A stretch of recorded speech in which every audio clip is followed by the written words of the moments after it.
Insights, solutions, and networking all come together at RSA Conference. Join a global cybersecurity community at rsaconference.com/ITSP-MAG24. Hello, everybody. Welcome back to another episode of Redefining Society podcast with me, Marco Ciappelli, on ITSP Magazine podcast. On this show, we talk about technology and society and the other way around.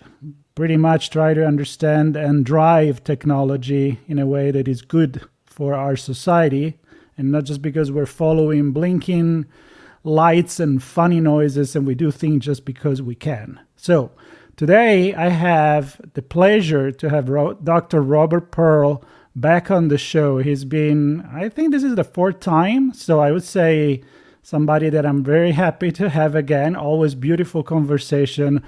Dr. Robert Pearl is a former Kaiser Permanente CEO. He wrote a couple of books already, one of which he came and discussed on my show already. And now he wrote one that is called ChatGPT MD. And obviously, as you can probably tell from the title, it's about generative AI. So without further ado, I'm very interested and curious to see what Dr. Pearl foresees for the future and see for the present for the healthcare industry. So Robert Pearl, Doctor, welcome to the show.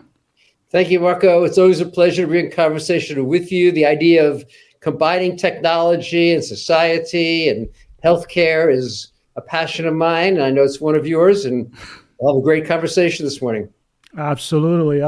So I think not too long ago, we actually were on a podcast together, and we were already talking about the power of generative AI. We were talking about the fact that it's not easy to get into the medical industry mind, let's say, that is sometimes a little bit conservative when it comes to changing things the way they are. And all of a sudden, we deal now with generative AI, and you already talked about the positive aspect of all of this last time, was before the book. And we were saying how things go so fast that, I don't know, maybe a week, it feels like 10 years of technology a few years ago. So I am just curious to know what are you uncovering on this book? But let's start with, again, even if I've done a little bit of an introduction, who is Dr. Robert Pearl? And why did you write this book? So as you said, Marco, I was the CEO in Kaiser Permanente. I did that for 18 years. And after that, I wanted to try to transform American medicine. I teach at the Stanford Graduate School of Business and the Graduate School of Medicine. I have my own weekly podcast, Fixing Healthcare, and I write for Forbes. And I follow things very closely. My view has been, and we talked about on the show before, that American medicine is quite problematic, that it's overly expensive. Half of the nation can't afford the out-of-pocket payments, even though they're insured. There's 400,000 deaths annually from misdiagnoses, 250,000 deaths from medical errors. We spend twice what almost any other nation does, and our outcomes lag the other 12 most industrialized nations. We could spend an entire show talking about the problems. I'm not a problem kind of guy. You're not a problem kind of guy. So we wanted to talk about the solutions, and they've been outlined. We talked about that before, this idea of moving from paying doctors on a transactional fee-for-service basis to a pay-for-value, prepayment, capitation. We can call it what we want. The idea that in the current 21st century, the single doctor alone is not the solution, it requires teams of physicians. Chronic disease is now the biggest problem. 60% of Americans have it. And so we've known where to go, but we haven't had the tool to get there. And I think we now have this tool, generative AI, ChatGPT. And so I wrote the book, ChatGPT MD, and I subtitle it, How AI-Empowered Patients and Doctors Can Take Back Control of American Medicine. And it is a revolutionary breakthrough. And you've made a crucial point in your introduction, Marco, which is how fast it's moving. Because the human brain it's good. It's good at arithmetic change, 1, 2, 3, 4. Geometric change, 1, 2, 4. But what it's not good is exponential growth, 1, 2, 4, 8, 16, 32. And at the rate that the generative AI is improving, and by the way, all profits from the book go to Doctors Without Borders, a great charity. But at the rate that the AI technology is improving, doubling every year, it means that in 5 years, it'll be 30 times more powerful. And that's beyond our imagination. Imagine if your car 5 years from now would be as fast as an airplane. You'd say, there's no way that could happen.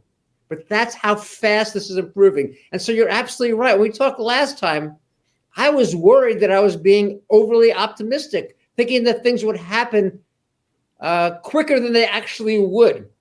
And what we've seen is that actually the industry has advanced far more rapidly than even I at the time thought possible. Yep. So in the past book, when you were looking at the negative aspect of today's medical healthcare industry, you were kind of hinting already, like I mentioned, to the fact that technology can help as long as we embrace it and as long as we do it in the right way.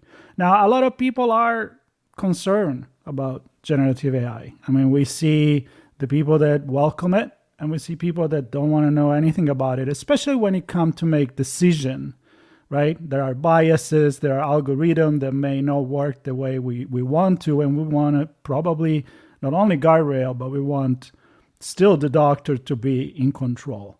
Now, is it something that is still the vision, still ChatGPT as a tool to help the doctor to make the right decision, but it's still the doctor that make the decision, right? Well, the decision has to be made by the doctor because that's the individual who is going to write the prescription or perform the procedure. But what ChatGPT does, it's the first time in history, it actually creates expertise. I write in the book about the history. You go all the way back to the Gutenberg printing press.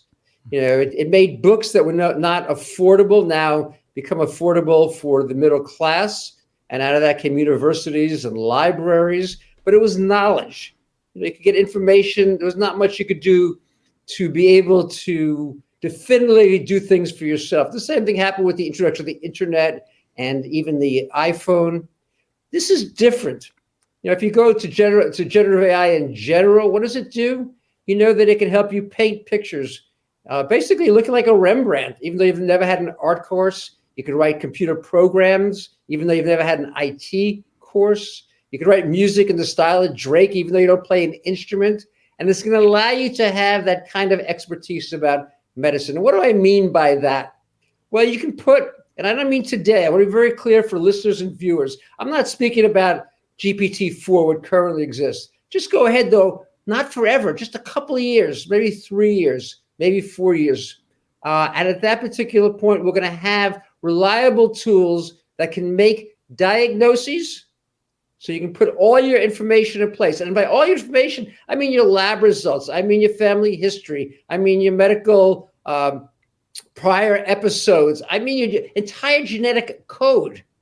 And using the totality of that information with the most up-to-date modern information in American medicine, make very reliable diagnoses. Or, and I think a big area of concern that I have is we fail to understand what chronic disease, these are diabetes, hypertension, lung problems, asthma. 60% of patients have a chronic disease, and they account for 70% of medical costs. And the complications we're speaking about are things like heart attacks and strokes and cancer. We can do a better job of managing them. We do a very poor job today. Less than half of patients with type 2 diabetes, the adult onset version, are well managed. We know that hypertension is controlled maybe 55% of the time. And we don't have the ability to, or we don't actually have the time or demonstrate the ability to be able to control that well. This is where a generative AI tool could have a major positive impact. And we're already seeing it.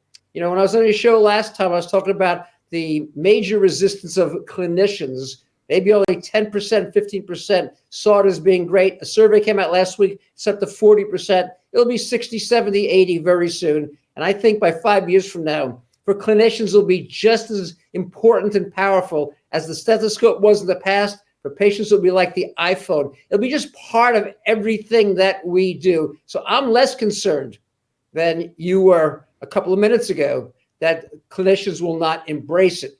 I think the harder question is going to be, will they change how they practice medicine given the fact that it's available? Doctors will use it for their own purposes, but will they educate patients, empower patients, trust patients? And I want to make a point to something you just said. As a human beings, we often compare technology against perfection. I want to compare it against to what currently exists. So 11 o'clock at night, your kid has a fever of 102. What do? You say, okay, I'll call my doctor's office. And what do you get? A recording that says, go to the ER. Now, why does it say that? Because that protects the clinician. Or it says, you call your answering service of the doctor. What does it say? He or she will call you back in the morning. You're concerned your child could have maybe meningitis and not going to be alive in the morning. What do you do? And today you have nothing. ChatGPT will give you a lot.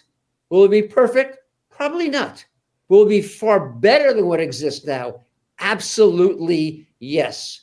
Similar when you have chronic disease and you have wearable devices and you can measure almost everything: blood pressure, pulse, blood oxygen, blood glucose. And what do you do with that data? You don't know what to do with it. You're not an expert. Your doctor doesn't want it. He or she doesn't have time to review it all. ChatGPT 2 can do that for you. Again, make this point again. Far better than we have today. Not yet ready for prime time without a clinician, but within 3 to 5 years from now, I predict that it will. I'm not against generative AI at all. I embrace it. I always say, though, that obviously it's a tool. And as a tool, you need to maneuver it the right way. So let me ask you this and help me to understand, how do you see the doctor, the medical industry using it, and how you will bring in the example of the consumer can use it? And maybe the idea is, how can we use it all together in a system? So I like to see what's the vision of what are the doctors doing now, or what they will do eventually in a couple of years from now, what the patient, the consumers will do, and how this come together maybe in resolving this shortage and this old inadequate system that we have right now. I really like what you said a couple of minutes ago, that it's going to be a new system of care, and it's going to be a combination of the dedicated clinician, the empowered patient, and the technology. So how might it be used? Well, when I was on your show, which wasn't that long ago, but it was before, as you said, I started to write the book. Two things that exist now didn't exist. We're talking about change in 6 months. The first is called plugins. And plug-in is a great word to think about it, because you think about it as sort of a cord you plug in. It's not really plugged in. It's going to be Bluetooth, etc. But essentially, it's going to allow a massive amount of information to be put into your own generative AI tool. I want to make sure people understand. This is a personalized tool. You're not getting general advice about diabetes. You're getting advice specific to who you are, to what your genetics say, to what your family history is, to what your lab results are, to the medications you're on, to associated conditions, and that ability to plug in. When I wrote ChatGPT MD, I had to download, import. I started by putting in the 1.2 million words that I had written into the generative AI tool, and I made it my co-author of the book, just for a little bit of levity from my perspective, see how people take it. Well, now you have plugins that can make that far easier. And the second part is memory. Memory is a new part of the application. The maximum number of words I could put in was 25,000. And when you have 1.2 million words, putting it in 25,000 at a time takes a long time. And I had to do it again and again and again. Well, now you actually can have it stored. Think about that. Easy data entry and memory. Now, why is that important? So now you're the clinician, you come in and I say to you, here's a dose of insulin that I think would be good for you. Or let's say you have hypertension. Here's a medication I think will work.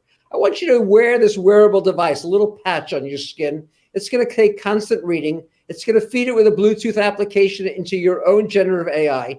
I'm going to give you a plugin which will include my thinking about how hypertension should be managed. And it's going to have within it the boundaries that if a certain amount of time there are problems, it will notify you to call me and let me know so I can set up a telemedicine visit with you to change your medication. I'm not going to wait 4 months. We take care of chronic disease on an episodic basis. Every 3 to 4 months, I see you in the office. No, I'm going to continually be able to monitor you through this technology, be able to make changes more rapidly. And if for some reason you're having a major problem for which an emergent intervention needs to occur, I want to make sure it happens right away.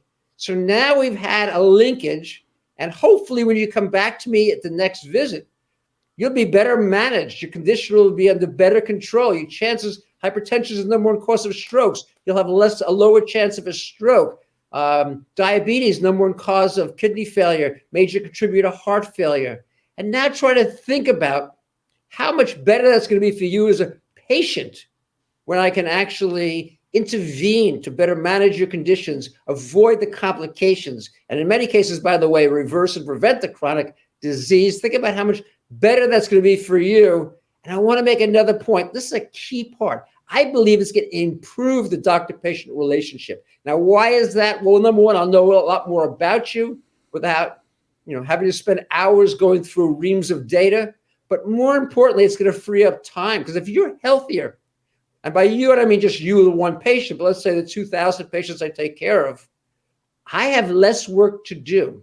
But of course, that leads to another problem, which is, am I going to use this technology if less work translates into less income?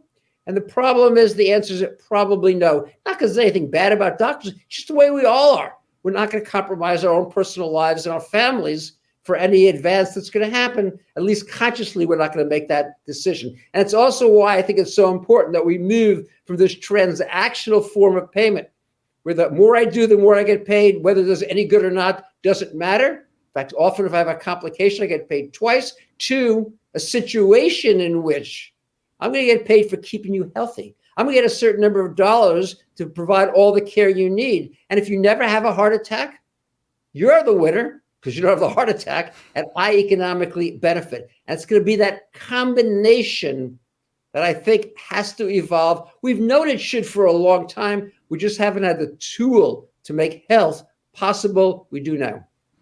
So you're referring to a value-based healthcare, right? Yes. Service. And so the way I see it, again, into the system where everything is monitored, things can be prevented because AI could see things happen. Because again, I love when you say it's not every 4 months, every 6 months. It's a constant monitoring. So you know that if you do a little adjustment, you can kind of see, is it working? Is it not working? I don't have to wait 4 months to see that it really didn't work. I've lost 4 months of health pretty much. On the other hand, you're putting a lot of data in the end of the system, right? It's a system that, HIPAA, I'm thinking cybersecurity, I'm thinking data privacy.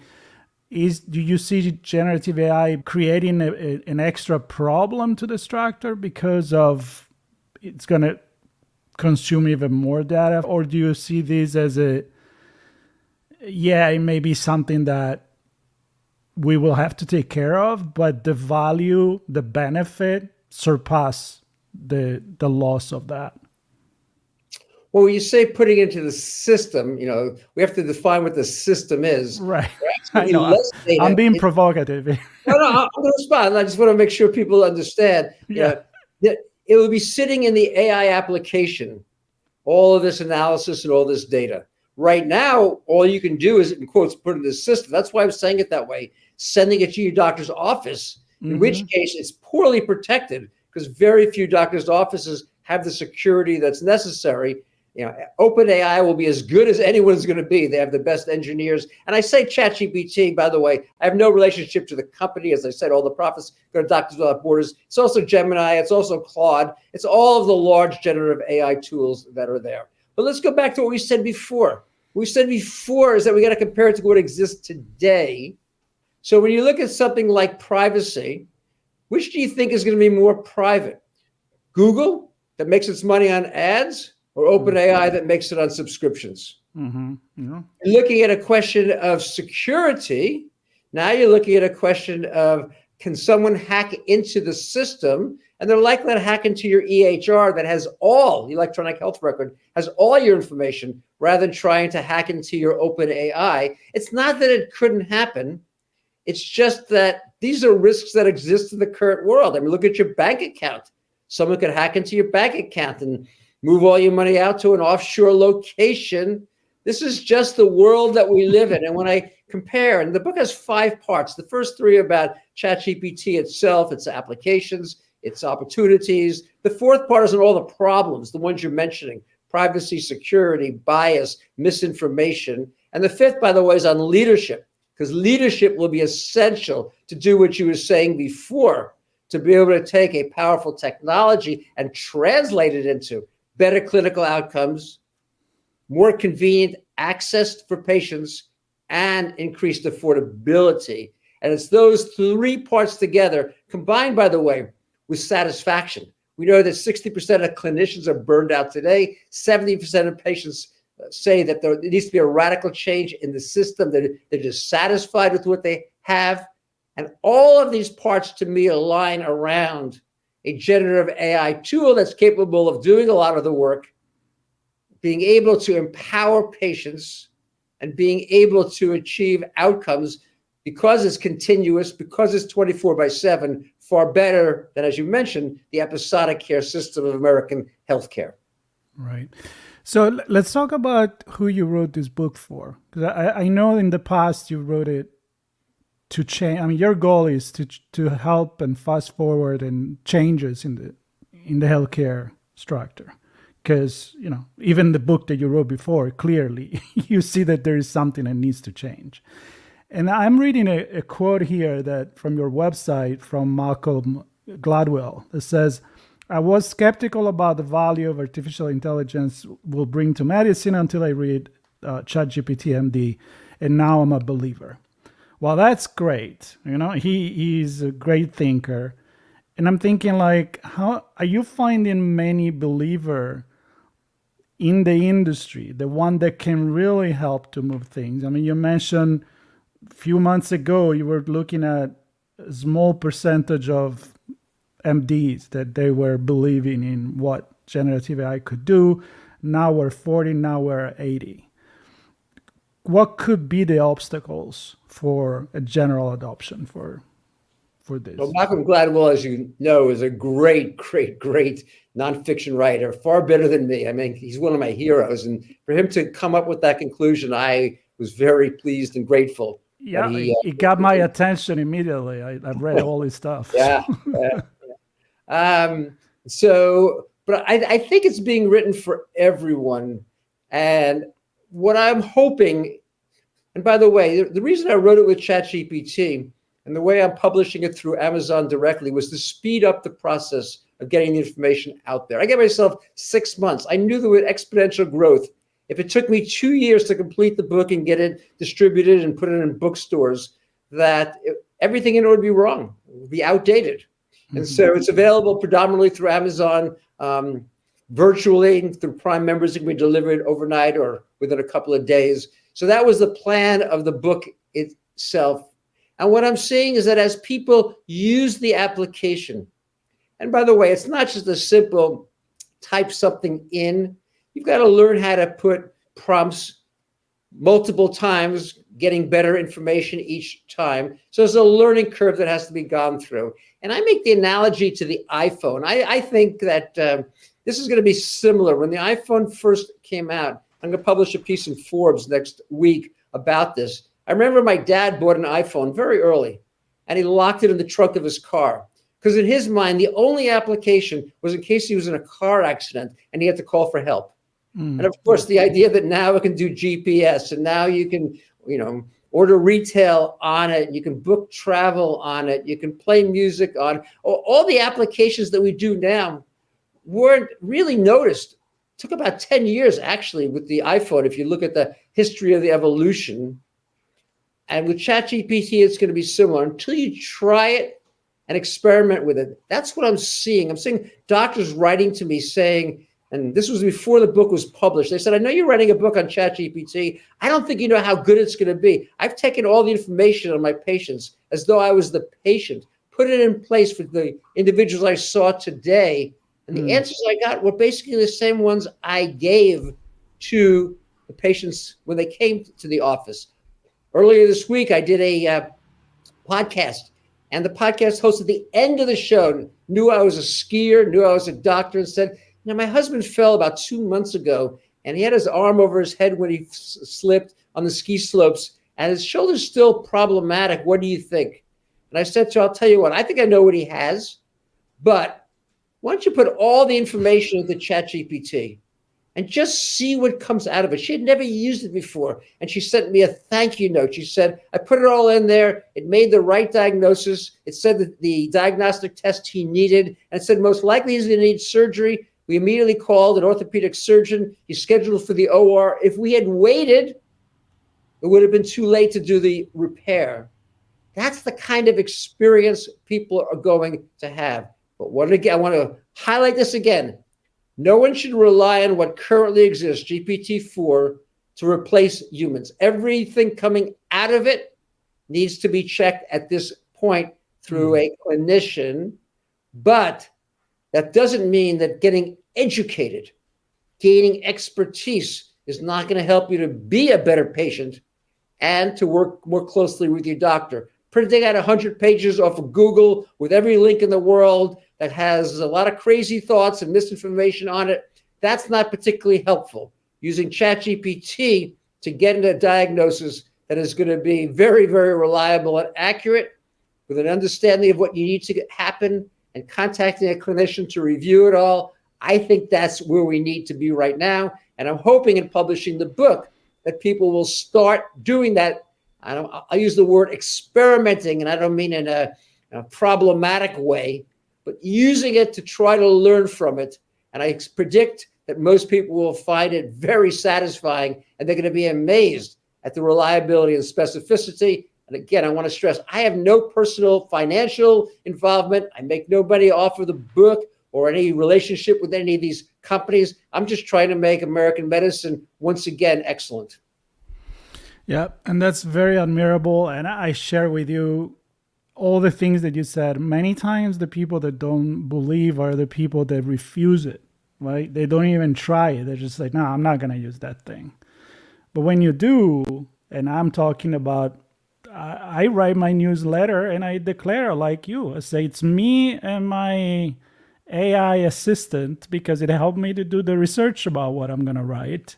And maybe it'll review the form, it'll review the editing so that there is no my Italian, English mistakes. And if you think about it, it's exactly the same job that an assistant, a real person, would do. You don't just go and write the book on yourself. There's still the editor, there is still the agent, there is still the people that review it, that give you the advice. And the beauty that we can do this, I mean, sure, some people are going to lose some jobs, but I think every industry has to be treated in a certain way. And we're here talking about the healthcare, and we know how some serious help like this, I think it can help. And I love that. I love the fact that you're suggesting people to try it, but obviously don't act on an advice that may be an hallucination. But right now, don't trust it as the final answer, but also don't think about this being way off in the future. Right. We're talking about a couple of years. In fact, NVIDIA, that's the manufacturer of many of the chips that run these systems, they just created a partnership and announced that they had a nurse AI bot, generative AI, and they had a lot of data on the fact that the bot was actually more accurate than the nurses who they tested at the same time with the same questions and the same concerns. There's data coming out of a research project from University of Phoenix in Arizona that showed that not only is generative AI already more accurate than at least the email and text message responses coming from clinicians, but that it's also more empathetic.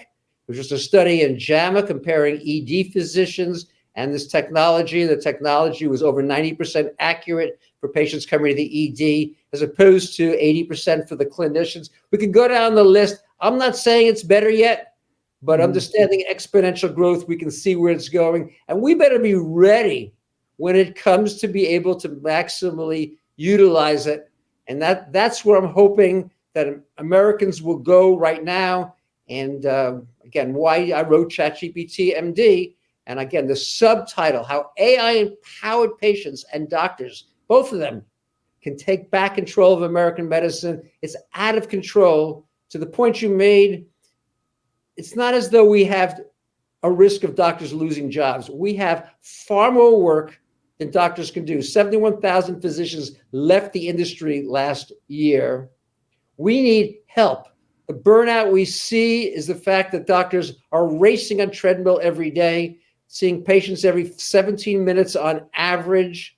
We need to create time for them.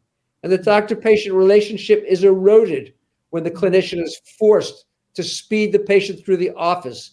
And if ChatGPT, and I'm making this number up, 20%, let's say, of what doctors do in the office can be done using technology, that will give clinicians the gift of the time they need to invest in the doctor-patient relationship. And I think we'll see satisfaction going up for both the providers of care and the recipients. Yeah, I think the key is personalization of the cure, because if you go read an article about something, it doesn't necessarily apply to you. But if you have your history in the memory of the ChatGPT and that it's done based on what he knows about you, it's exactly the same thing with the doctor, which is not going to happen when you change doctor every 5 minutes because your doctor just disappeared because he's not working at that facility anymore. And you have to start all over again. So I can see that.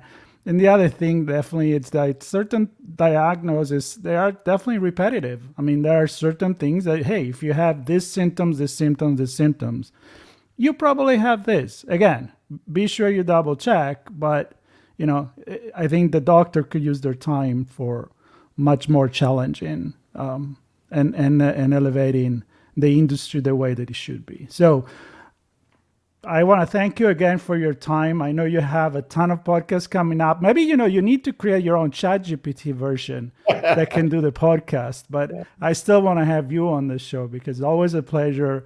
I always learn a lot. It makes me think about the future and where we're going. And so I'm very, very grateful for that. Every link will be in the podcast notes, the link to the book. And again, I want to remember what to say and remind it to the audience that the profit are going to Doctor Without Borders. So not only you're contributing to the industry, to educating people, but you're also contributing for something that is really, really positive. So and my website is robertpearlmd.com for anyone who wants information sooner. That's robertpearlmd.com. And they can also subscribe to my monthly musings. All of it's free, no advertising. If they want the most up-to-date information, this is exploding at a rapid rate. We have to recognize it. We have to harness it. Either we will lead the way or someone else will. And I'm convinced that if the clinicians and the patients together don't find the way to be the owners of it, that they'll regret it when someone else leads the way and uses it more for profit than for better health and improved clinical outcomes. So thanks for having me today, Marco. You're a technological leader and thinker, and it's a privilege to be on your show. Always a pleasure. Goodbye, everybody. Stay tuned, subscribe, and definitely follow the newsletter with Dr. Robert Pearl. That's how I know everything that he knows. So he's my ChatGPT. Take care, everybody. Bye, Dr. Robert Pearl. Thank you. Insights, solutions, and networking all come together at RSA Conference. Join a global cybersecurity community at rsaconference.com/ITSP Mag 24.